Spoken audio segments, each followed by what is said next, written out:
Welcome back, lovely students. Students, today we will start chapter 9. The name of the chapter is water. Water is needed for bathing, cooking, washing, painting, making pottery, growing plants, breeding animal, for water sports, for making things in factories, for building, and of course for drinking. पानी की आवश्यकता नहाने के लिए, खाना बनाने के लिए, कपड़े धोने के लिए, पेंटिंग के लिए और मिट्टी के बर्तन बनाने में, पौधों को ग्रो करने के लिए, एनिमल्स की ब्रीडिंग में और वाटर स्पोर्ट्स में और कई सारी वस्तुओं को बनाने के लिए, कारखानों में और बिल्डिंग बनाने के लिए और पीने के लिए हमें पानी की आवश्यकता होती है। Let us find more about water. चलो पानी के बारे में और जानते हैं। यूजेस ऑफ वाटर, पानी के उपयोग। More than half of the earth is covered with water. पृथ्वी का आधे से ज़्यादा हिस्सा पानी से ढका हुआ है। All living things need water to live. सभी जीवित वस्तुओं को जीने के लिए पानी की आवश्यकता होती है। Plants need water to make food. पेड़ पौधों को भोजन बनाने के लिए, अपना भोजन बनाने के लिए पानी की आवश्यकता होती है। Animals need water for drinking and bathing. जंतुओं को, जानवरों को पीने और नहाने के लिए पानी की आवश्यकता होती है। We need water for many things. हमें पानी की आवश्यकता कई सारी चीज़ों में होती है। स्टेट्स ऑफ वाटर, पानी की अवस्थाएं। We can get water in 3 states.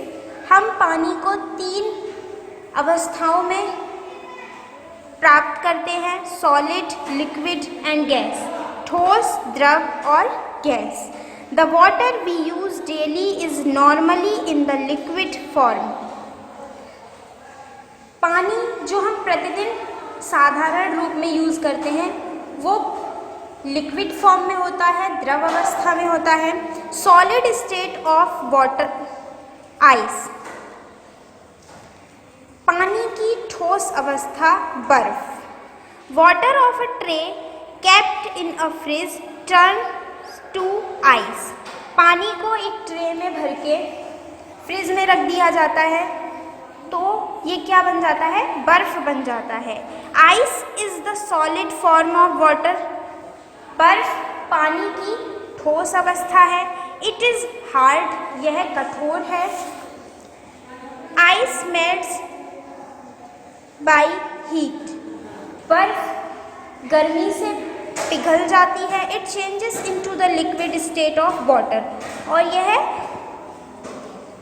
पानी की द्रव अवस्था में चेंज हो जाती है। Gas state of water, vapour. पानी की गैस अवस्था, वेपर, भाप। Water changes to vapour on heating. पानी को जब हीट किया जाता है, हीट पर पानी क्या होता है? वेपर में चेंज हो जाता है, वाष्प में चेंज हो जाता है। The vapour changes into liquid again after striking a cloud surface. और फिर क्या होता है? जो भाप होती है वो फिर से लिक्विड बन जाती है, द्रव अवस्था में चेंज हो जाती है जब ये किसी ठंडी सरफेस पर पहुंचती है तब। वाटर साइकिल, जल चक्र। Changing of ice to water, water to vapour, vapour to water and water to ice is a cycle. पानी का पानी से भाप, भाप से पानी और पानी से बर्फ का बनना क्या है? एक साइकिल है। This cycle is called as water cycle. और इस साइकिल को हम क्या बोलते हैं? जल चक्र। वाटर साइकिल इन नेचर, प्रकृति में जल चक्र। 3/4 part of the earth surface is covered with water. पृथ्वी का 3/4 पार्ट पानी से ढका हुआ है। Water changes to vapour all the time by the heat of the sun. पानी जो है वो सूर्य की गर्मी से ऑल टाइम हमेशा भाप बनता रहता है, भाप में चेंज होता रहता है। This vapour rises and cools on reaching height. और ये जो भाप है ये ऊंचाई पर पहुंचकर क्या होती है, ठंडी हो जाती है। It changes to very small droplets of water. और यह ऊंचाई पर पहुंचकर छोटी छोटी बूंदों के रूप में बदल जाती है। This form of water is called cloud. और पानी की यह अवस्था क्लाउड कहलाती है, बादल कहलाती है।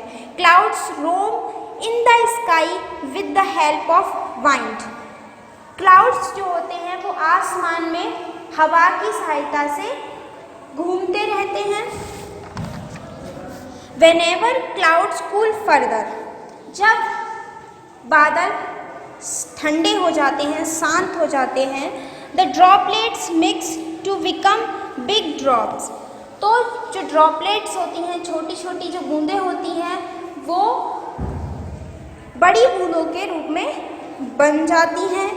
Big drops starts to fall on earth. और जो बड़ी ड्रॉप्स होती हैं वो पृथ्वी पर गिरना शुरू कर देती हैं। This is the rain. और यह क्या कहलाती है, वर्षा। These droplets fall on high mountains in the form of snow. ये जो ड्रॉपलेट्स होती हैं ये हाई माउंटेन्स पर स्नो के रूप में गिरती हैं। Rain water goes to the sea through rivers. और ये जो रेन वाटर है, वर्षा का पानी जो है, ये नदियों से होकर समुद्र में जाता है। The snow on mountains melts and goes to the rivers. और माउंटेन्स की जो स्नो होती है वो पिघलकर नदी में जाती है। Thus the water from the sea goes to land and then back to sea। फिर क्या होता है, जो समुद्र का पानी है वो लैंड में जाता है और फिर वापस समुद्र में आ जाता है। This water cycle is repeated again and again. और यह जल चक्र बार बार चलता रहता है।